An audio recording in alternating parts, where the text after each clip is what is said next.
Welcome back, everybody. It is another edition of New Guitar Day. Bit of a story here. First of all, we're going to pan outside. A week ago, it is October the 25th, 2023, and a week ago we were enjoying 82 degrees, blue skies, balmy weather. As we look outside today, let the camera adjust a little bit. You can see that we have snow on the ground, and this morning when I took a walk, it was 10 degrees and the wind chill was at an even 0. It is now warmed up to a balmy 18 degrees, but yeah, what a difference. So, for the moment anyways, it's safe to say that summer has come to an end, and we are now at least, even though this is just the early part of autumn, we're getting a nice taste of winter. Anyway, so the story behind this guitar is, this is the IYV IRK 300. Now there are two versions of this guitar out there, and for those of you who have bought this guitar, the one that they show on Amazon is what I call now version number 2. And I have ordered that guitar, this will be the third time. And the first time and the second time I got version number 1, which is not the guitar that's pictured. It's more of a classic style looking Rickenbacker in the 330 mode. The one they have pictured is sort of a hybrid, a commodulation, sort of a mashup of different body shapes. Hard to tell what they were going for, but that was the one that I originally thought I was purchasing. When I got the first one, I was quite pleased with what I got, and I kept it, and they kept showing the second one advertised. I'll probably sneak a picture in here at some point. So I ordered the second one, and it came, and it was version number 1. Now, my gut feeling tells me this is also going to be version number 1, but my gut's not always right. In fact, quite often it's not right. So without any further ado, we've let this guitar acclimate for a good 3 hours. The box feels like it's lost the majority of its chill, so I think we're pretty safe. And besides the fact that this guitar is made out of, pretty robust plywood, it's not like it's an acoustic guitar with a one-piece top or sides that would be much more inclined. And it also has a poly finish, which is they're pretty tough, those poly finished guitars. I'll be able to tell real quick. Ooh, and we got lucky. It is model number 2. And that's good, because I didn't want to have to go through the hassle of sending it back. I will pull model number 1 out just to show it to you so that you can see.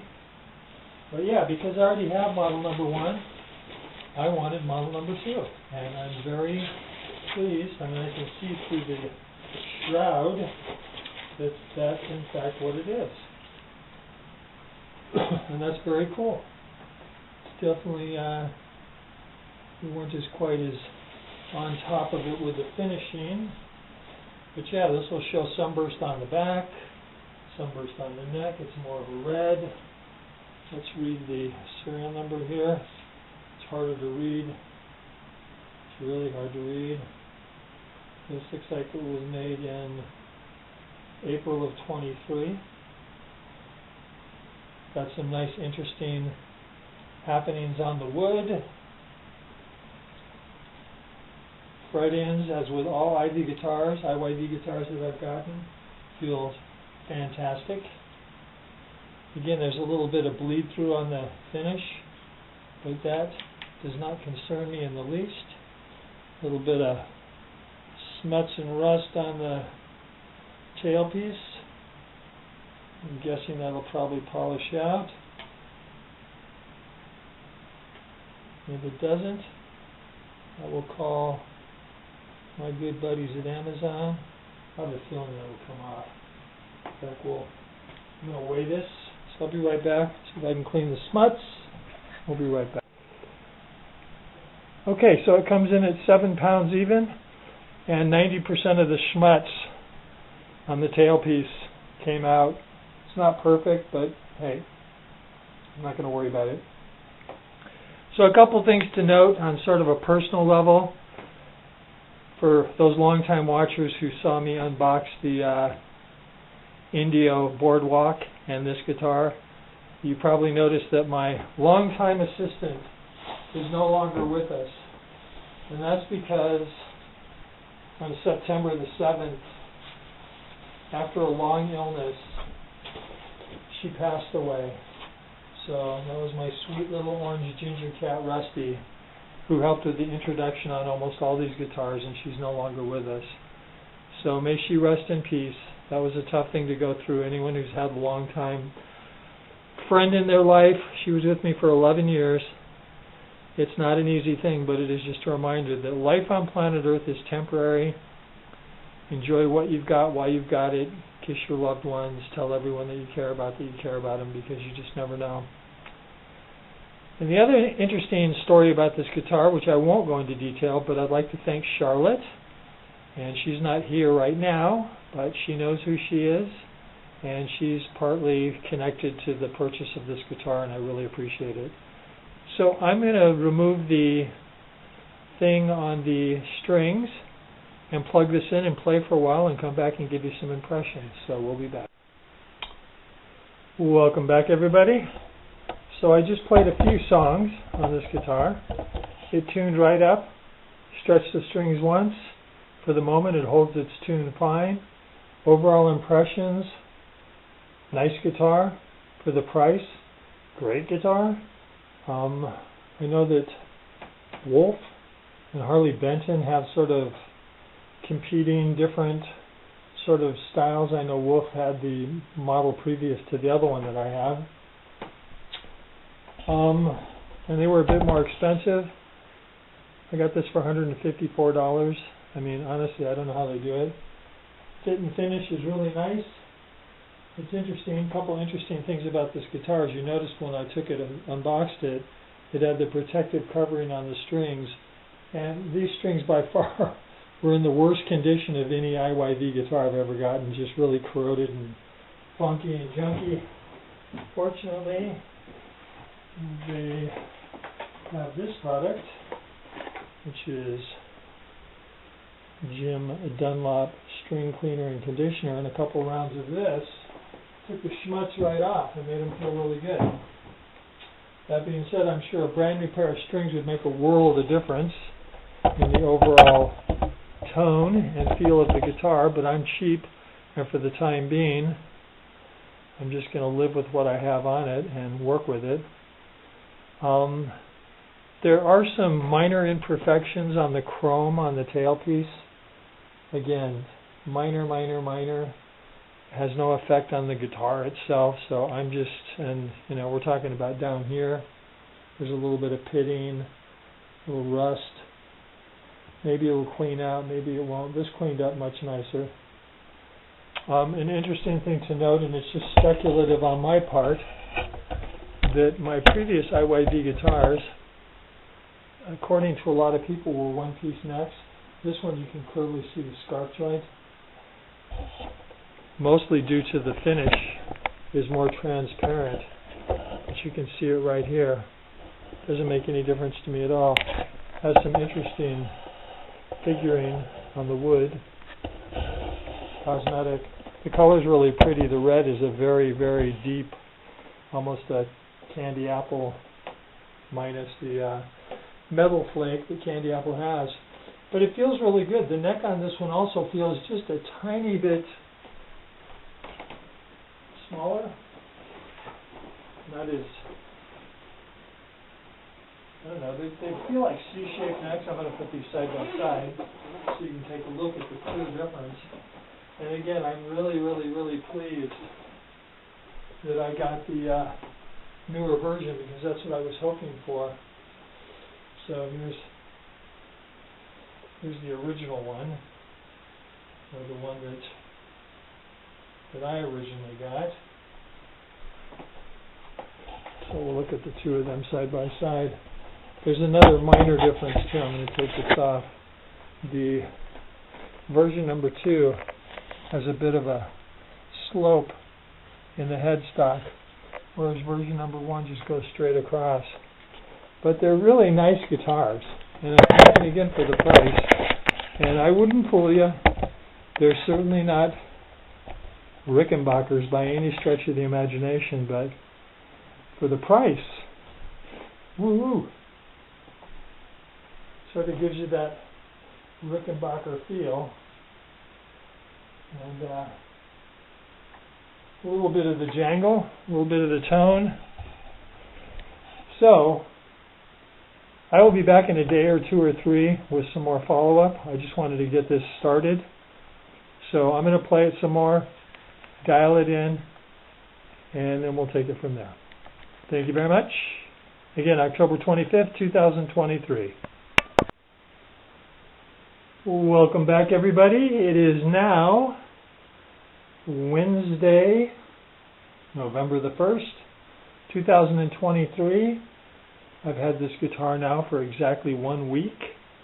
Oftentimes I come back much quicker to give my wrap-up or my follow-up review, but this time I decided to play this guitar for a week, so that's exactly what I've been doing, and I feel really comfortable coming back and giving my brief, but somewhat, hopefully helpful review of this guitar. Again, this is the IYV IRK 300. This one is the second version, so I call it the V2.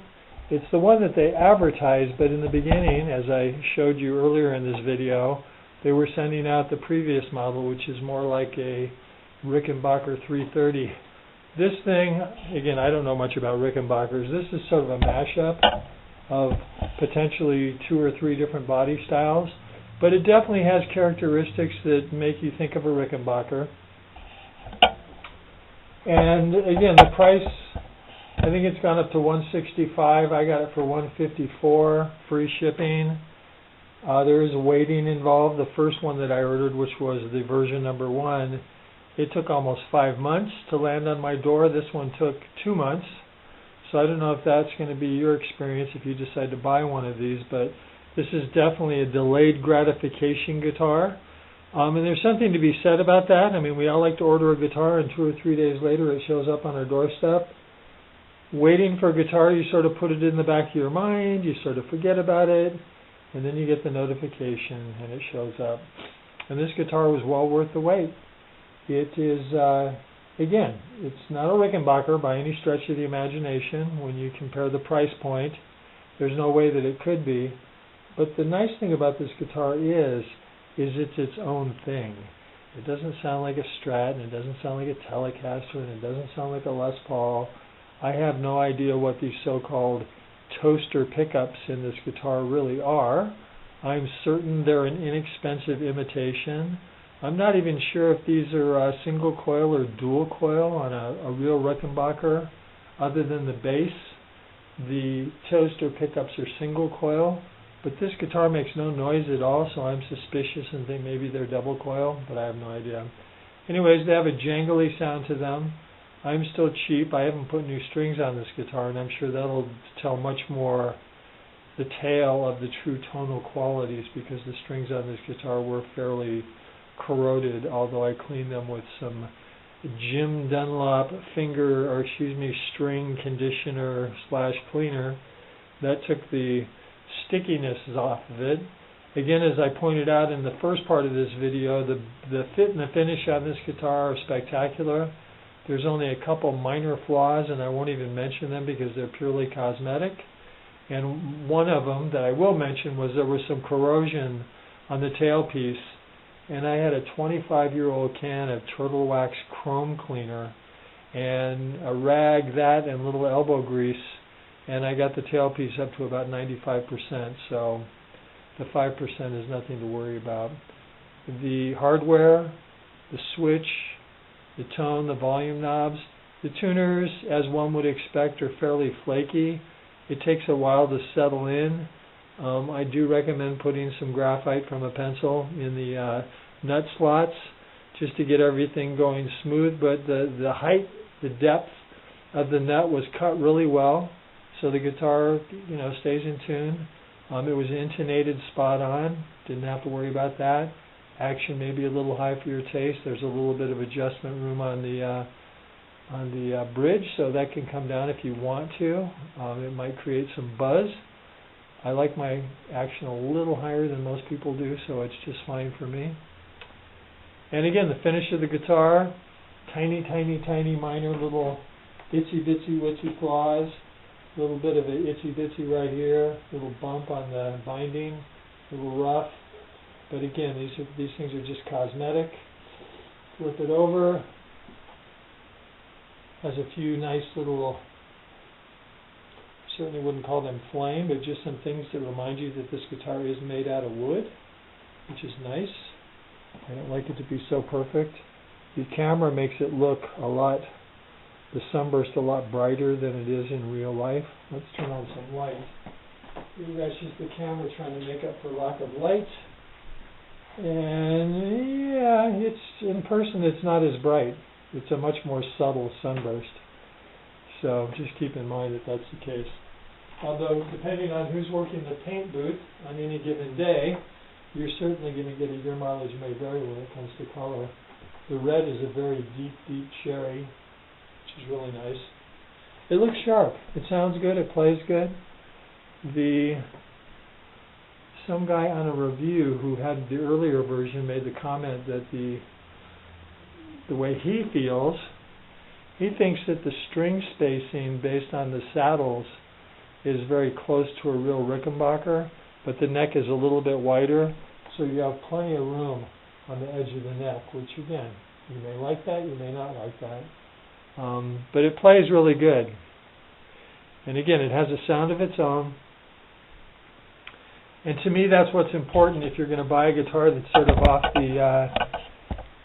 the well-beaten path, is you want something that's just a touch different feel. It certainly looks different.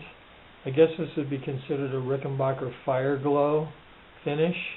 Again, you may like it, you may not like it. I don't really worry about finish color too much. Once I start playing, I just sort of settle into enjoying playing. But I find the color scheme on this really pleasing. I like the tobacco burst on the other one. So that about sums it up. Again, the rule of thumb on Amazon is these show up every once in a while in a pre-order mode. Sometimes they stay up for an hour, sometimes they stay up for 6 hours, sometimes they stay up for a day or two, and then they disappear. So if you're interested, I suggest that you place your order and then sit back and wait. And hopefully you will be rewarded with a guitar. I mean, again, you really can't go wrong in the $154, $165, I mean, that's the price of that's less than the price of a Squier Sonic, which is their bottom of the line guitar.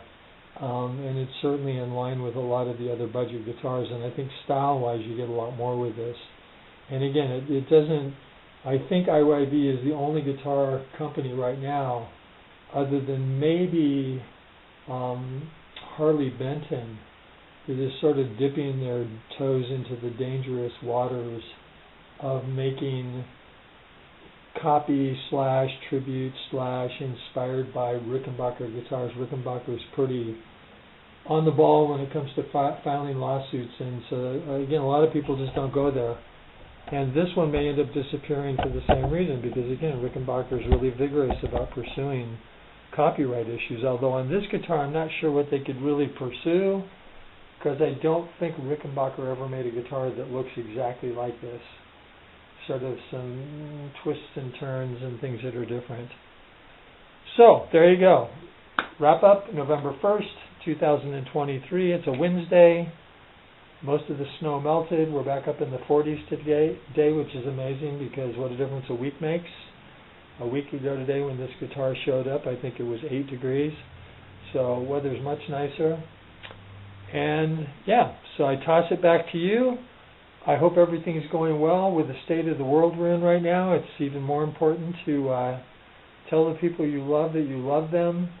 Kiss the people that you like to kiss. Do what you think you need to do and get done. It's always been a precarious ride here on planet Earth, and sometimes it's even more precarious. So take care of yourself. Thank you very much.